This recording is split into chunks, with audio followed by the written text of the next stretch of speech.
voyez? Et c'est le niveau de la sorcellerie, en fait. C'est pour cela, le sorcier, il veut dominer, en fait. Les sorciers, c'est le niveau le plus bas dans le monde des ténèbres. Le sorcier, lui, cherche à dominer. C'est son niveau. C'est leur classe, en fait, dans leur monde. Mais ils ont des chefs aussi. Donc, Paul dit, nous n'avons pas à lutter contre la chair et le sang, mais contre les dominations. Les dominations, c'est les sorciers. Les dominations contre les autorités. Amen. Contre les princes de ce monde de ténèbres, contre les esprits méchants dans les lieux célestes. Vous voyez? Domination, autorité, les princes et les esprits méchants. C'est le niveau le plus haut. Après Satan, dans le monde des ténèbres, c'est les esprits méchants. Après les esprits méchants, il y a les princes. Vous voyez, dans la classe des anges que Dieu a créé, il y avait les princes. Un jour, on en parlera. Il y a des anges qui sont comme des princes. Vous voyez, Satan, par exemple, c'est un prince. En fait, c'est un chef. Les princes, c'est les archanges. En fait. Mais on en parlera un jour. Donc, et les esprits méchants et les princes, tout cela, ils opèrent depuis le monde spirituel. En fait, depuis les cieux, quoi, je veux dire. Vous me suivez? Les dominations opèrent dans les familles, dans les quartiers, ainsi de suite. Ensuite, on a les autorités qui vont gérer des régions, des zones. Vous voyez?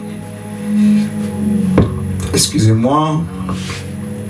C'est comme un gouvernement. Vous avez le président, vous avez les ministres qui sont avec le gouvernement. Ensuite, vous avez les préfets de quartier. Et après, vous avez les maires. Je crois comme ça, c'est plus simple. C'est le maire qui est directement en contact avec les gens qui sont dans les quartiers, ainsi de suite. C'est comme ça. Et ceux qui sont au-dessus des maires, c'est les préfets. C'est eux les autorités. Donc, l'autorité représente le gouvernement. L'autorité est nommée directement par le gouvernement. C'est un poste politique. Le poste de préfet, en fait. Vous voyez? Et après, vous avez les princes et les esprits méchants.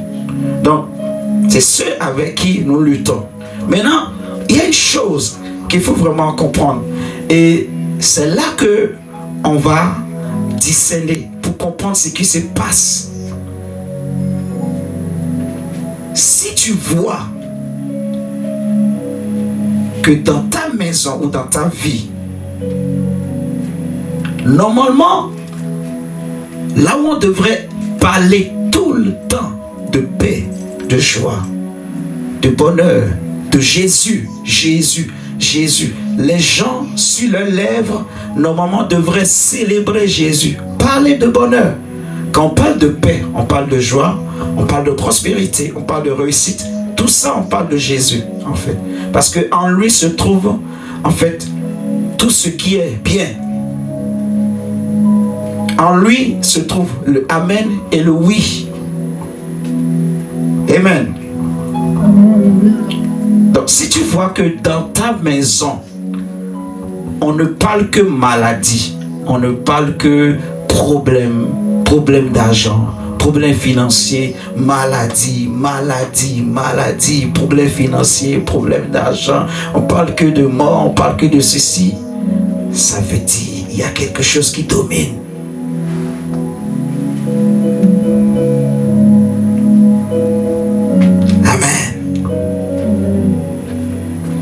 Regardez. Prenez avec moi Philippiens 2. Pour que ce ne soit pas comme si c'est moi qui ai inventé des choses. Déjà, j'ai essayé d'attirer notre attention sur le fait que le combat spirituel est réel. Les flèches existent. On peut te balancer les flèches. Ça peut être dans des songes, ça peut être dans des rêves, ça peut être même physiquement. Cette nuit, ma femme a été attaquée. Pourquoi? Parce que elle a prié pour moi. Elle m'a aidé. Ou Dieu s'est servi d'elle pour me libérer.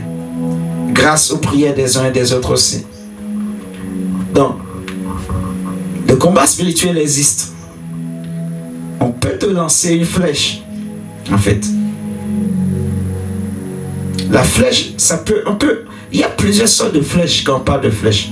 On peut lancer une flèche dans ton cœur parce qu'il y a plusieurs classes de démons. Il y en a qui s'attaquent seulement au cœur. Il y en a qui peuvent s'attaquer à ton corps. Ceux qui s'attaquent à ton cœur, ça c'est pour toucher tes sentiments. On peut chercher à détruire ton cœur.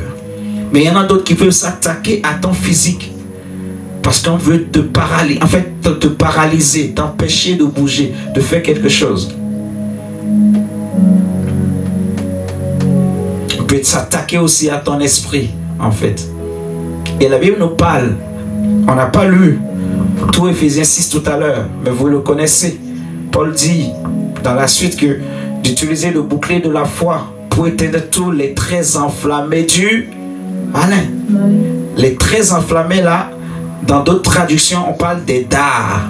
Les dards. Quand vous regardez les scorpions, ils ont quelque chose au niveau de la queue qui est pointu. Quand le scorpion veut te piquer, il te pique avec ça. Je me rappelle, il y a plusieurs années, j'étais parti à Paris.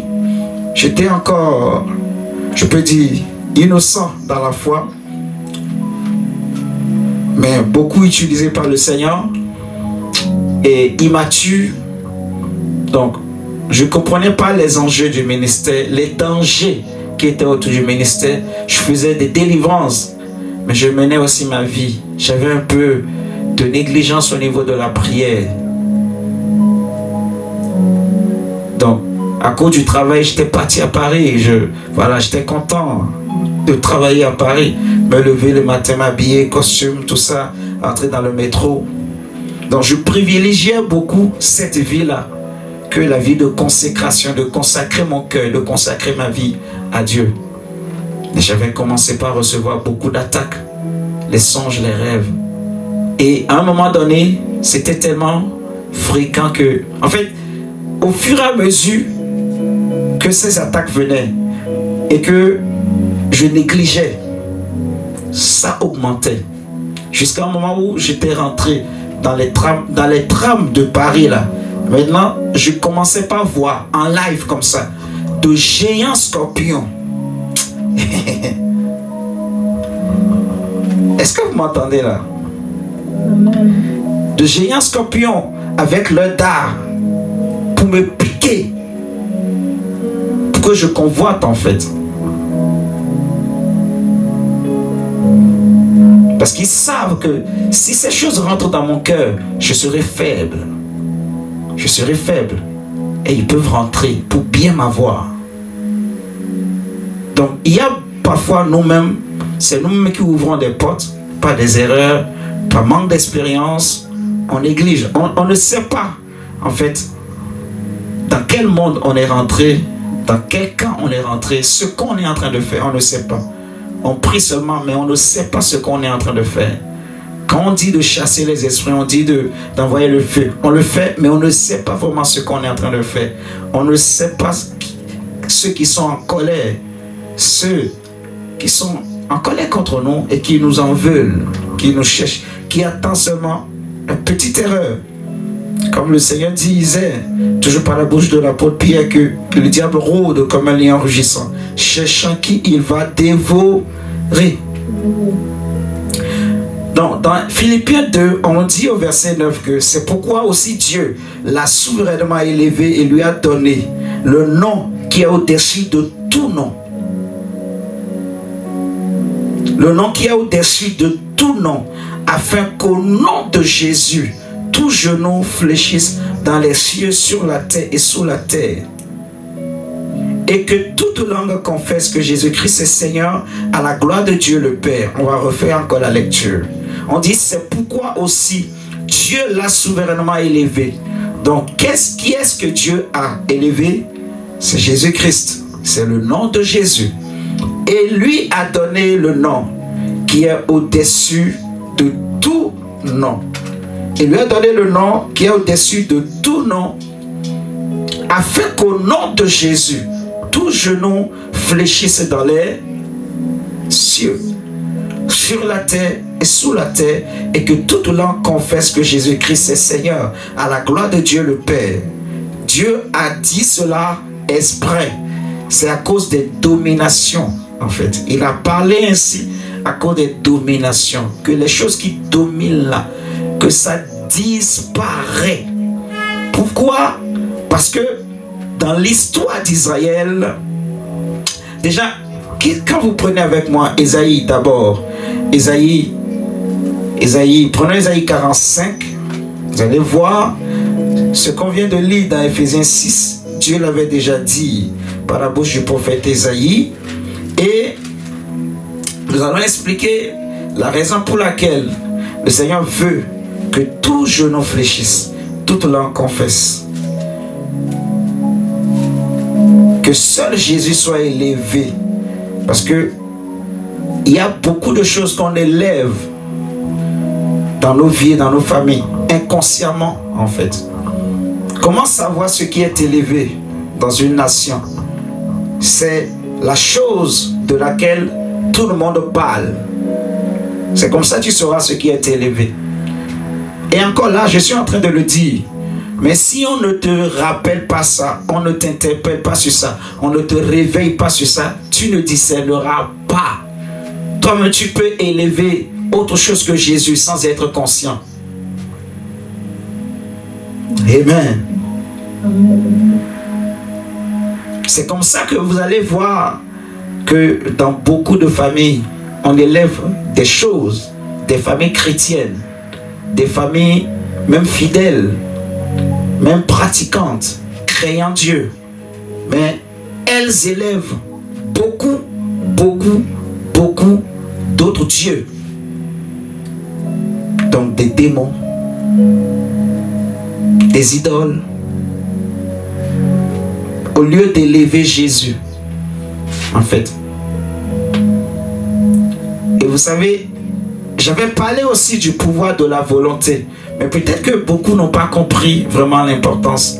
La volonté, c'est un pouvoir. Quand tu veux quelque chose,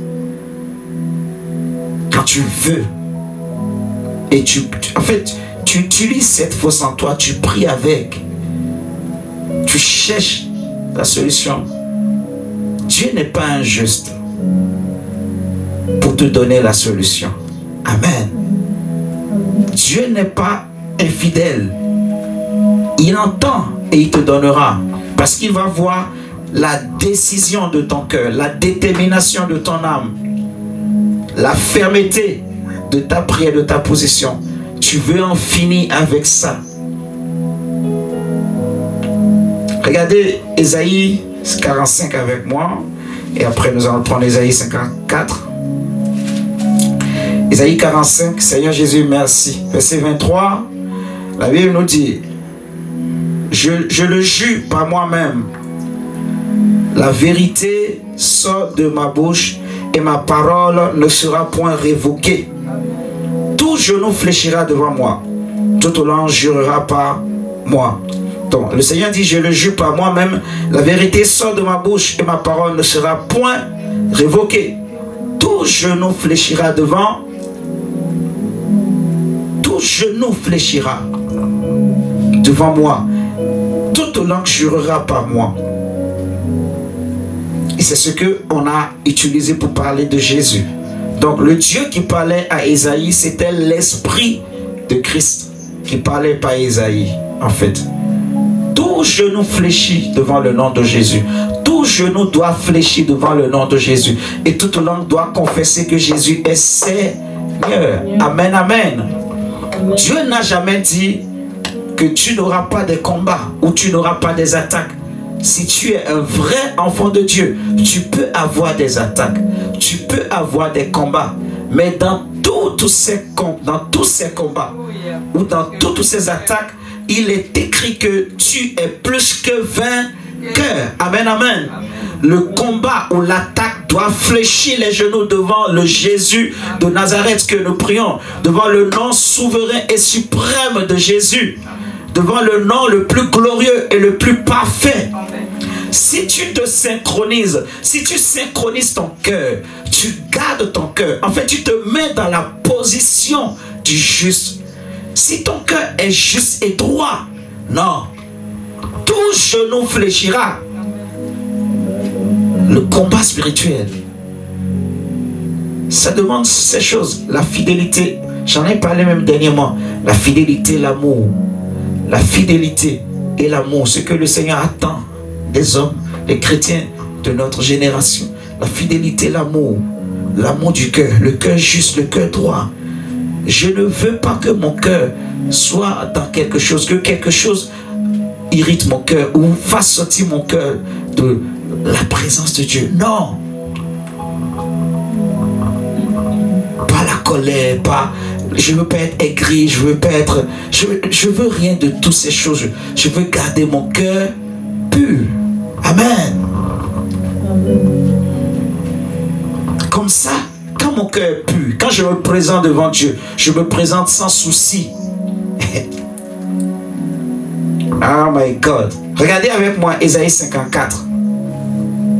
Donc on sait que Dieu l'a dit, tout genou doit fléchir et toute langue doit confesser que Jésus est Seigneur. Dans Ésaïe 54, c'est un texte que vous connaissez.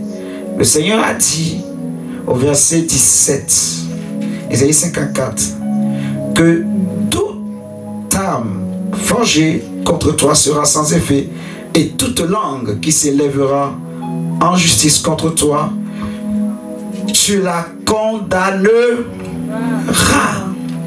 Tu la condamneras. Tu la condamneras.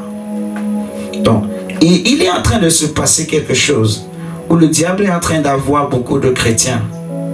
C'est que Jésus n'est plus élevé. Les chrétiens ne sont plus capables de condamner le mal, de condamner les voix qui se lèvent contre le nom de Jésus, contre la seigneurie de Jésus. Les chrétiens n'ont plus le discernement ou la force de condamner le mal, de condamner le péché, même dans leur propre vie. Quand c'est les autres, parfois ils peuvent avoir le courage, mais leur propre vie, les chrétiens n'ont plus ce courage. Ils n'ont même pas le discernement de condamner, de condamner le mal, de condamner ceux qui s'élèvent, les voix qui s'élèvent contre la seigneurie de Jésus.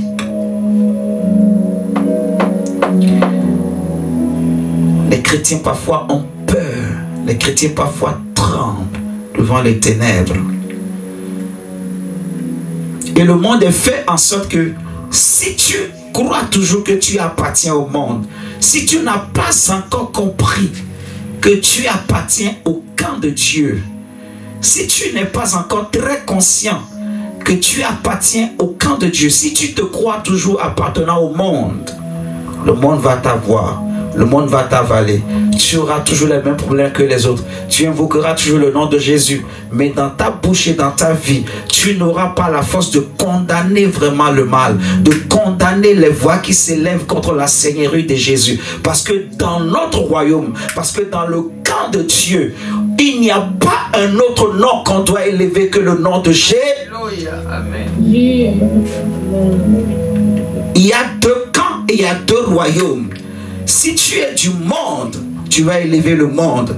Et ceux qui élèvent le monde élèvent les problèmes, élèvent les difficultés, élèvent le diable. Et vous connaissez tous ces noms que le monde élève. Il y en a tellement. Mais nous, dans notre royaume, tout ce qui existe passe par un seul nom. Nous, dans notre camp, dans le camp de Dieu, tout passe par le nom de Jésus. Amen. Tout passe par la lumière et la sainteté de Jésus. Amen. Tout genou fléchit. Amen. Le camp de Dieu. Le camp de Dieu. Oh my God. Amen. Oh, je veux vivre dans ce camp. Frère, les choses que j'enseigne, c'est des choses que je ne maîtrisais pas avant. Mais il y a eu quelques années où le Seigneur a déclenché quelque chose. Et je ne veux pas perdre. Frères et sœurs, je rends grâce à Dieu. C'est pas la grâce, c'est vraiment la grâce.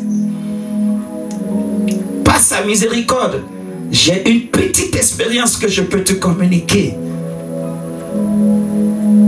Il y a deux camps. Est-ce que tu es conscient que tu es de Dieu, que tu appartiens au camp de Dieu? Est-ce que tu sais à quel monde tu appartiens? À quel camp tu appartiens? Appartiens-tu toujours au monde? Est-ce que tu te crois toujours citoyen du monde, habitant du monde, ou tu te crois citoyen du ciel, habitant du ciel, citoyen de la Jérusalem céleste, serviteur de Dieu, enfant de Dieu, femme de Dieu, homme de Dieu? Amen. Te crois-tu comment? Te vois-tu toi-même comme qui? Est-ce que tu te vois comme oh mon Dieu, oh mon Dieu, oh mon Dieu? Jésus. Vous voyez? Donc, quand je sais que j'appartiens au camp de Dieu, Dieu m'a dit que toute langue qui s'élève contre moi, je la condamnerai. Pourquoi? Parce que le Seigneur a dit quelque part que je suis la prunelle de l'œil de l'Éternel. Donc ce qui m'attaque, attaque Dieu. Ou ce qui attaque Dieu, m'attaque. En fait, mes problèmes sont les problèmes de Dieu. Oh my God, oh my God. Donc la langue qui s'élève contre moi, elle veut faire quoi? En fait, elle s'élève contre le nom de Jésus, mon Seigneur et mon roi. Alléluia. Elle veut faire mentir le nom de Jésus. Et ça, je ne peux pas l'accepter. Je rappelle à Jéhovah Sabaoth. Ikarabasha, Aya, Iabashete Gelabasoto, Ishalabaya, Ayadabashete. Je rappelle à Jéhovah Sabaoth. Jéhovah Sabaoth. Lève-toi. Parce que Seigneur, sinon, les hommes diront que tu n'es pas Dieu. Et ça, ces gens de prière, Dieu n'aime pas entendre ça. Il s'élève. Quand il sait, quand il voit que tu as compris toi-même le secret, tu as compris le protocole, tu as compris les codes.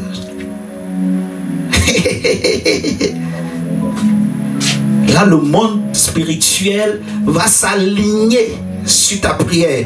Et le monde des ténèbres va reculer. Et les anges de Dieu vont prendre les armes. Et des éclairs et des tonnerres vont commencer par partir. D'Araba Shakaraba. Frère, tu vas aligner les étoiles, les lunes, le soleil, les planètes vont s'aligner sur ta prière et tous les éléments de la nature vont converger pour glorifier le nom de Jésus, parce que tout genou fléchira, et les eaux et les mers et les océans et les étoiles, le soleil, la lune et les hommes et les tout genou fléchira. Pourquoi? Parce que je suis la prunelle de l'œil de l'Éternel. Deutéronome 32. Toute langue qui s'élève contre moi, je la condamne. Je suis la prunelle de l'œil de l'Éternel. Je suis la prunelle de l'œil de l'Éternel. Je condamne tout mal dans ma vie. Je condamne. Pas seulement ce que je vois de l'extérieur. Non. Mais même en moi, même dans ma propre vie, dans ma propre maison, dans ma propre famille, je condamne tout mal. Tout ce qui s'élève contre la Seigneurie de Jésus, ça doit cesser au nom de Jésus le Christ. Au nom de Jésus, tout genou doit fléchir, toute langue doit confesser. Confesser que Jésus est Seigneur.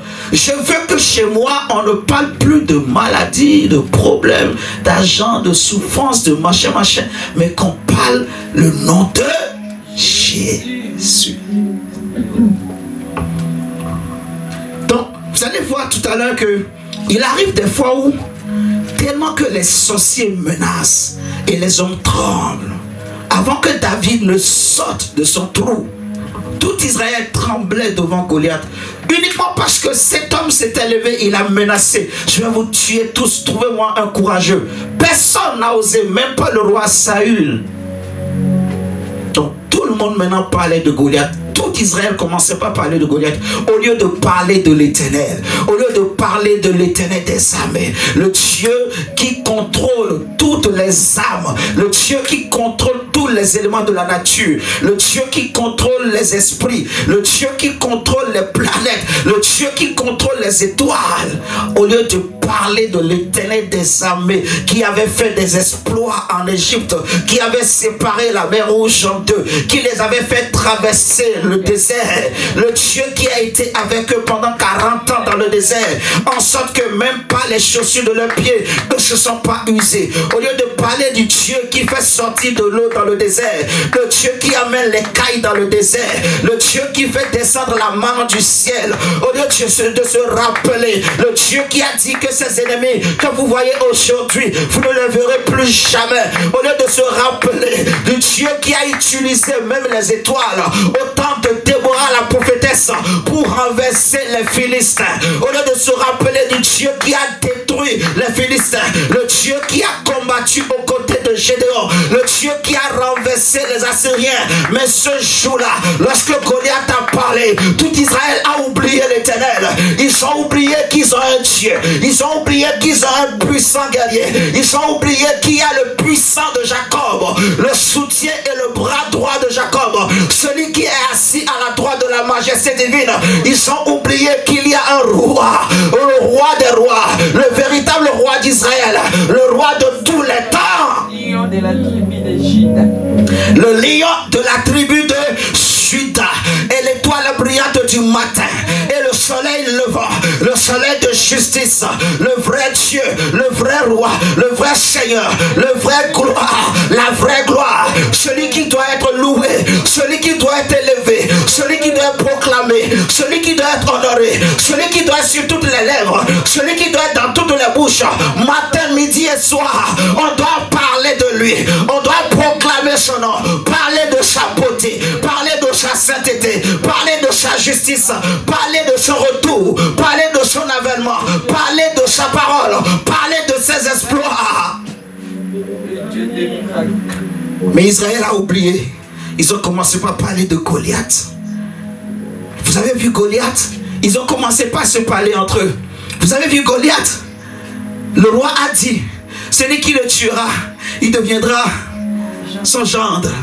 Ils ont commencé par se parler entre eux. Dès que Goliath sort, tout Israël se tait, il tremble. Même le roi, il se cache, il se met derrière. Ils ont commencé par élever qui? Goliath. Et donc le diable. Amen. Amen. Donc ils n'ont pas été capables de condamner le mal. Mais quand le Fils de Dieu, le moindre de tous, qui n'était pas connu des hommes, mais connu dans le royaume des cieux, que les anges connaissaient, mais quand celui dont la conscience a été transformée et régénérée, celui qui a goûté à une nourriture que les hommes ne connaissent pas, celui qui a goûté à ce que Élie a mangé. Alléluia.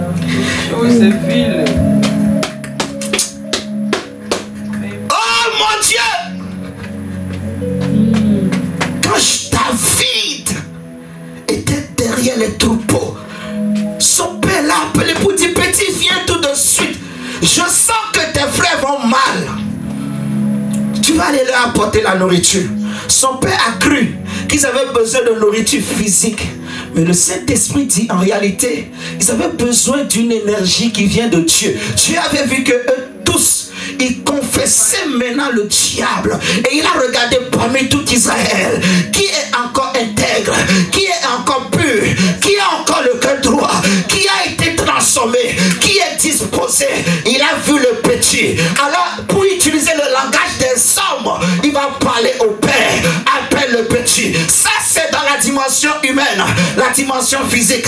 Mais la vraie mission de David venait du ciel. David allait sur le champ de la bataille pour aller démontrer que Jésus est Seigneur, pour confesser le pour élever l'Éternel, pour glorifier l'Éternel au-dessus des Goliaths, au-dessus des géants, au-dessus des Satan, au-dessus des esprits de famille, au-dessus des sorciers de famille. David est venu, mais quand il est arrivé sur le champ de bataille, des choses ont changé. Amen. Il est arrivé, on lui a dit la même chose. As-tu vu cet homme? Quand lui l'a entendu, regardez ce que David a dit. Qui est cet incirconcis qui ose menacer le nom de mon Dieu, de mon époux? David sait qui est Dieu. Qui lui a donné ses droits. Qui lui a donné ce pouvoir, ce privilège, ce droit. Qui est cet incirconcis, cet enfant mal né, cet enfant déformé? Qui est cette personne qui ose? Frère, je te dis, quand les sorciers parlent, ils te menacent sérieusement parce que c'est des dominations. Si tu n'as pas quelque chose toi-même, tu vas avoir peur. Je te dis la vérité. Quand Goliath parlait, Israël tremblait. Mais quand David est arrivé, David n'a pas été tremblé. Goliath a dit, est-ce que tu me vois comme un chien pour prendre des pierres pour aller m'attaquer? David n'a pas réagi, mais il a compris dans l'esprit. Effectivement, tu es une pierre, tu es un chien plutôt. Et moi, je suis les hommes qui chassent les chiens. C'est pour cela que j'ai ramassé des pierres. Je vais te chasser avec des pierres aujourd'hui. Je vais te couper la tête aujourd'hui. Et je vais donner ta chair à manger aux oiseaux du ciel. Il dit que la délivrance ne vient ni de l'Orient ni de l'Occident, mais elle vient de l'Éternel. Aujourd'hui, toute cette multitude saura que l'Éternel est Dieu. Amen. Que l'Éternel est Dieu. Que la victoire appartient à l'Éternel. Et elle nous donne la victoire sur vous. Tu viens contre moi avec ta lance, avec ton javelot, avec tes histoires, avec ton fétiche, avec tes incantations, avec ta sorcellerie, avec ta magie. Mais moi je me lève contre toi. Maintenant au nom de l'Éternel, je me lève contre toi. Je me lève. Alléluia. Alléluia. Et Shakayaba, je me lève contre toi. Le nom de Jésus doit être élevé. Jésus doit être élevé. Jesus. Regardez avec moi.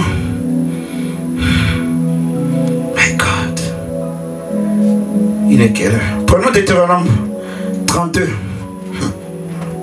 Seigneur, merci. Deutéronome 32.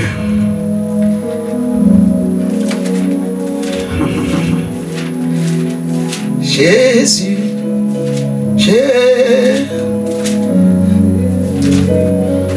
comme un parfum après la pluie.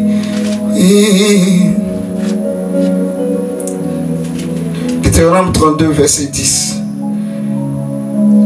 Il est écrit, il a trouvé dans une contrée déserte, dans une solitude aux effroyables hurlements. Il l'a entouré, il en a pris soin, il a gardé comme la prunelle de son œil. En parlant d'Israël, prenons le psaume 17, verset 8. Qui dit que nous sommes la prunelle de l'œil de l'Éternel. Dernièrement, on a prié pour dire à Dieu, Seigneur, fais de ma maison la prunelle de ton œil. Fais de moi la prunelle de ton œil. Psaume 17, verset 8, il nous dit, garde-moi, c'est David qui prie, comme la prunelle de l'œil, de ton œil. Protège-moi à l'ombre de tes ailes. Amen. Garde-moi comme la prunelle de ton œil. Et c'est ce que nous sommes. Regardons Zacharie 2, 8. Zacharie chapitre 2, verset 8.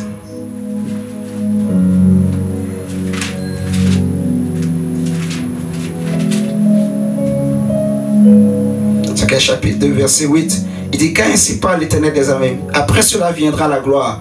Il m'a envoyé vers les nations qui vous ont dépouillé. Car celui qui vous touche, fait quoi? Touche à la prunelle de son œil. Donc vous êtes la prunelle de son œil. Vous êtes la prunelle de l'œil de l'Éternel. Celui qui vous touche, touche à la prunelle de son. Amen. Amen. À quelqu'un. Amen.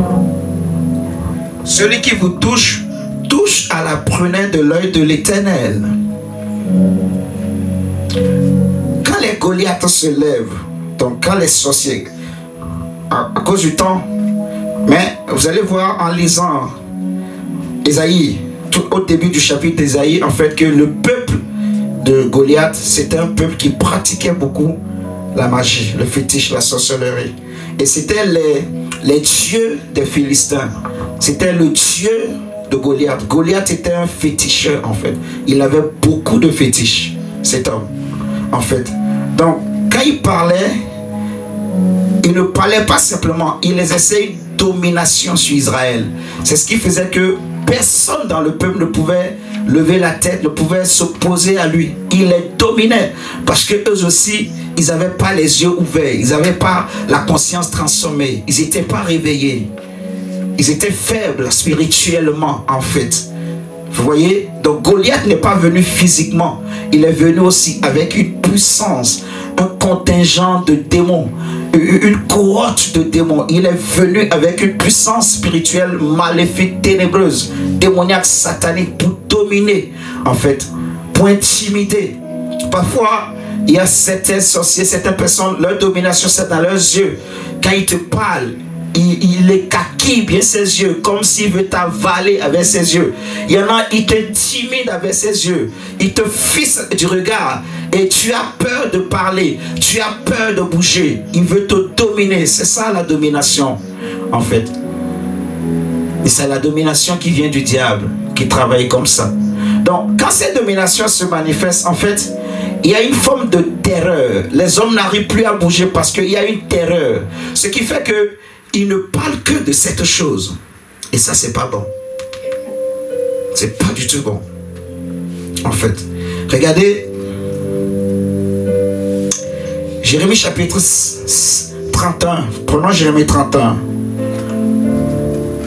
Le verset 29 nous dit ceci. Jérémie 31, verset 29. Il dit: en ces jours-là, on ne dira plus, les pères ont mangé des raisins verts et les dents des enfants en ont été agacées. Amen. On ne dira plus, les pères ont mangé des raisins verts et les dents des enfants en ont été agacées. Regardons Jérémie 16 au verset 14. Jérémie chapitre 16 au verset 14. Il dit: c'est pourquoi voici les jours viennent, dit l'Éternel, où l'on ne dira plus, l'Éternel est vivant, lui qui a fait monter du pays d'Égypte des enfants d'Israël. Pourquoi le Seigneur parle comme ça? En fait, il y a une raison. C'est que déjà, les enfants d'Israël le disaient, mais ils ne pratiquaient pas cela. Ils ne faisaient pas ce qu'il fallait faire pour se rappeler au souvenir des choses que Dieu a fait. Vous voyez? Le Seigneur voulait qu'il fasse autre chose. En fait, cette prière, cette parole était devenue comme comment je vais appeler ça? Une formalité, en fait, un formalisme pour eux. Ça n'avait plus d'effet, d'impact, en fait. Le Seigneur voulait que les choses changent, que leur conversion soit vraiment sincère, que ça vienne du cœur, que ce ne soit plus des paroles seulement sur des lèvres, en fait, mais que ça vienne de l'intérieur, que ça sorte du plus profond de leur cœur. C'est pour cela, si vous prenez avec moi, par exemple,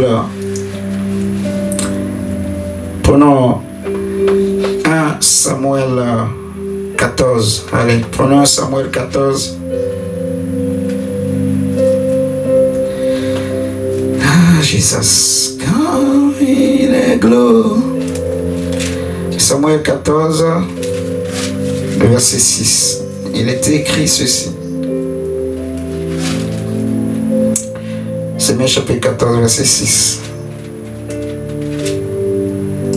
Jonathan dit au jeune homme qui portait ses armes: viens et poussons jusqu'au poste de ces incirconcis.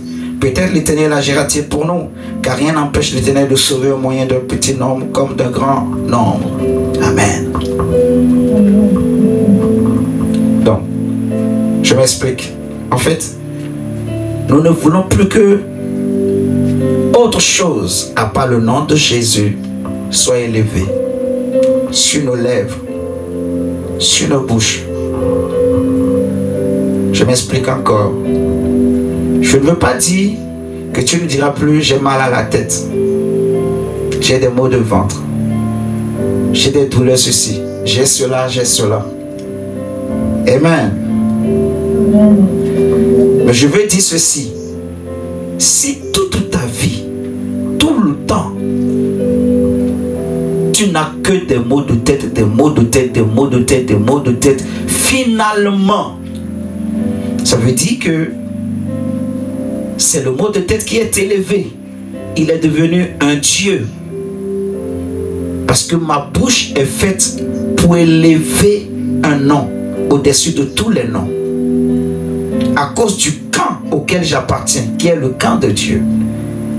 Et maintenant, comment ça se passe spirituellement? C'est une question de terreur, en fait.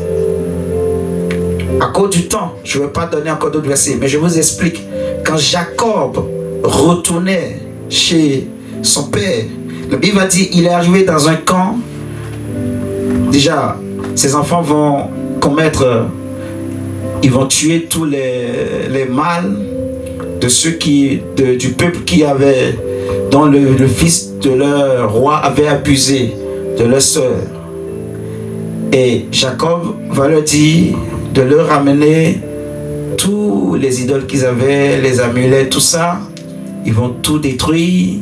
La Bible dit qu'ils ont levé leur camp, la terreur de Dieu s'était répandue aux alentours, en sorte que les peuples qui pouvaient se venger contre Jacob et sa famille, ils n'ont pas osé les toucher parce que Dieu avait répandu une terreur. Les gens avaient peur de les toucher. Amen. Alléluia. C'est très important. Et la domination fonctionne aussi comme ça. C'est la terreur. La terreur. Les sorciers répandent la terreur.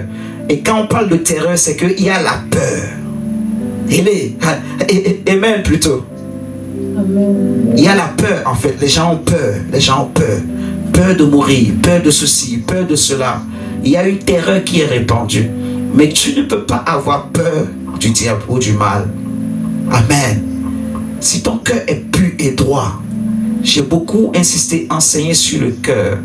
Si tu gardes ton cœur, purifie ton cœur, bon, droit devant Dieu, prie. Lève-toi et prie. Parce qu'il y a la guerre spirituelle. Il y a des choses peut-être dans ta vie, mais tu n'es pas conscient. C'est une guerre spirituelle qui attend que tu confesses le nom de Jésus, que tu te lèves et que tu en as marre. Amen. Est-ce que vous m'entendez ce soir? Amen. Donc ce que nous voulons, c'est que la terreur change de camp. Que la terreur change de camp. Que ce soit maintenant la terreur de Dieu qui se répand dans le camp de tes ennemis. Pas ta décision ce soir, cette nuit. Je prie pour toi au nom de Jésus. Que le Seigneur amène la terreur dans le camp de tes ennemis. Que la terreur change de camp au nom de Jésus-Christ de Nazareth. Mon frère, ma soeur, je crois que je vais m'arrêter là. Je vais dire, on va prendre 1 Samuel 14. Je voulais lire du verset 6 au verset 16. Mais vous allez lire la suite chez vous. Vous allez voir, en fait, Jonathan, il va tester le peuple des Philistins pour voir si Dieu va leur donner la victoire. Et par la suite, le Seigneur va répandre sa terreur dans le camp des Philistins. Les Philistins avaient peur d'Israël. C'est là que le peuple a compris que Dieu leur avait donné la victoire. Pourtant, Philistins, c'est des féticheurs, c'est un peuple de sorciers, de féticheurs en fait. Vous voyez? Donc la terreur change de camp. Que Dieu amène la terreur dans le camp de tes ennemis au nom de Jésus. Et que toute flèche ou balle ou missile qu'on a lancé contre toi soit nulle et sans effet au nom de Jésus. Je prie pour toi mon frère, ma soeur, que Dieu te donne la victoire sur les sorciers de ta famille. Que Dieu te donne la victoire sur les personnes qui pratiquent la sorcellerie et la magie dans ta famille. Que Dieu te donne la victoire sur les personnes qui en veulent à ta vie, qui t'attaquent pour X ou Y raison. Au nom de Jésus-Christ de Nazareth, je prie que Dieu fasse en sorte que toute situation dans ta vie et dans ta maison confesse le nom puissant et sérieux de Jésus-Christ de Nazareth. Je prie que le ciel s'aligne derrière ta prière ce soir. Je prie que le ciel voie ton cœur et que le ciel s'aligne derrière ton cœur au nom de Jésus. Que Dieu voie combien tu en as marre. Que Dieu voie combien tu veux le changement et que tu désires le changement. Et que Dieu s'aligne derrière cette volonté de ton cœur, cette décision de ton cœur. Et que Dieu t'accorde la victoire au nom de Jésus-Christ.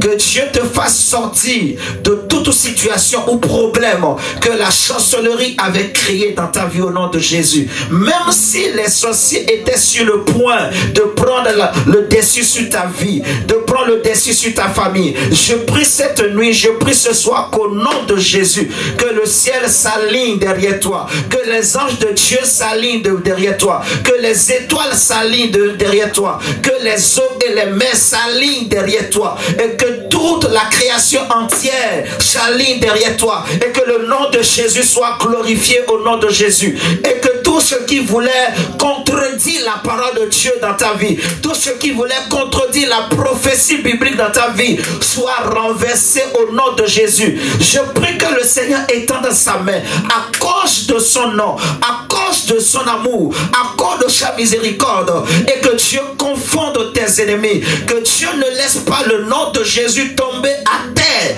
au nom de Jésus dans ta vie, que Dieu relève le nom de Jésus dans ta vie, que les sorciers dans ta famille, qu'ils voient aujourd'hui qu'il y a un Dieu, qu'ils voient aujourd'hui que tu as un Dieu, qu'ils voient aujourd'hui qu'il y a un Dieu dans les cieux qui entend les prières des hommes, qui exauce les prières des hommes dans le nom puissant et glorieux de Jésus.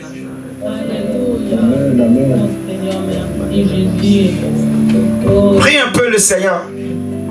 Jésus, merci pour la victoire que tu nous donnes, papa. Oh, Jésus, Père, tu ne confesseras plus les problèmes. Tu ne lèveras plus les problèmes. Que Dieu réponde sa terreur.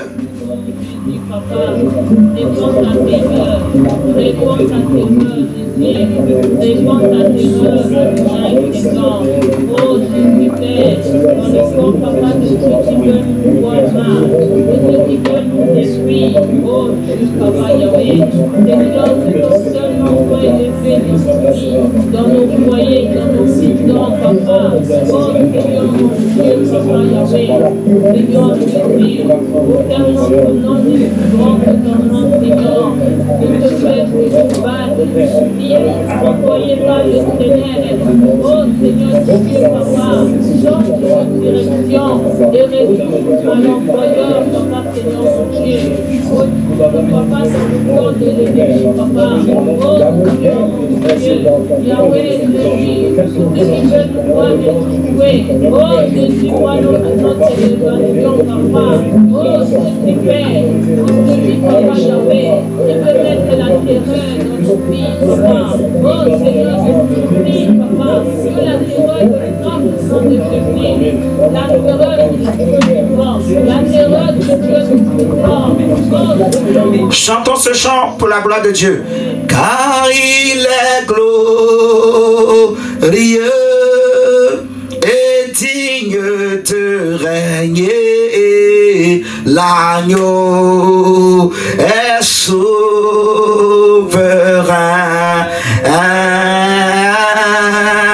Nous élevons nos voix pour l'adorer. L'agneau est souverain.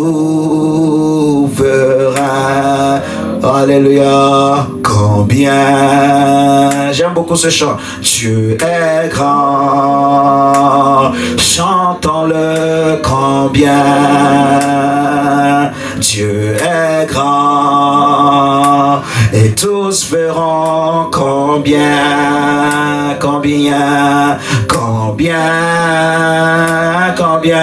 Dieu est grand. Oui, combien Père soit glorifié, Dieu est grand. Chantons-le, combien Dieu est grand. Et tous verront combien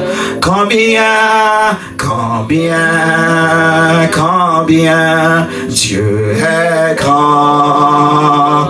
Disons merci à Dieu. Disons merci à Jésus. J'aime beaucoup ce chant. Ce chant me parle. C'est le chant d'une grande rencontre, une grande visitation pour moi. Ça me rappelle ce jour-là. Disons merci à Dieu. Nous terminons dans la louange. Nous louons le nom de Jésus, nous glorifions le nom de Jésus, et que même dans nos maisons, nous continuons à le louer, à le proclamer, à confesser Jésus. Il est grand, il est grand, il est grand. Le monde saura, le monde verra, les ennemis verront, les sorciers verront, les démons verront que Jésus est grand, que Jésus est Seigneur. Le diable sera, le diable le sait déjà, mais il verra, il tombera encore. La maladie le sait, mais elle le saura encore, que Jésus est grand, Jésus est Seigneur, Jésus est Dieu, Jésus est grand. Dis à Dieu, Seigneur, je sais que le monde saura que tu es Dieu, que tu es grand. Seigneur, tu es grand. Tu ne laisseras pas ton nom tomber à terre en vain. Tu ne laisseras pas ton nom bafoué. Tu ne permettras pas que tes ennemis triomphent de toi. Tu ne permettras pas que la sorcellerie triomphe de ton nom. Tu ne permettras pas que les sorciers parlent mal de ton nom. Tu ne permettras pas que, Seigneur, les féticheurs parlent mal de ton nom. Tu ne permettras pas, Seigneur, qu'ils piétinent ton nom. Tu ne permettras pas, Seigneur. Je garde mon cœur pur. Je garde mon cœur dans la consécration. Seigneur, garde ce peuple. Seigneur, garde, Seigneur, mes frères et sœurs. Garde, Seigneur, cette assemblée dans la consécration à toi. Seigneur, notre Dieu, garde-nous dans la pureté. Seigneur, notre Dieu, garde-nous dans la sainteté. Dans ta justice, garde nos cœurs, nos voix, oh Dieu. Seigneur, dans l'obéissance, dans la sainteté, dans l'obéissance, dans la lumière, dans l'humilité, Père. Nous te prions de nous garder. Et à cause de ton amour et de ta miséricorde, mon Dieu, mon roi, mon Père, tu es grand, tu es puissant. Jésus, tu es glorieux, tu es élevé, tu es digne de régner. Tu es digne de régner dans les cieux et sur la terre. Tu es digne de régner dans nos familles. Tu es digne de régner dans nos foyers. Oh, ce soir, nous t'élevons encore. Nous te glorifions et nous te bénissons. Merci pour ta parole. Merci pour ton onction. Merci pour tes anges. Merci pour ton armée. Merci, Seigneur, pour ta grâce. Que ton nom soit béni. Que ton nom soit sanctifié. Seigneur, qu'il te plaise que nous puissions nous arrêter là ce soir. Et nous allons rentrer chez nous. Nous te prions de veiller sur nos chemins de retour. Nous te prions, Seigneur, de sanctifier les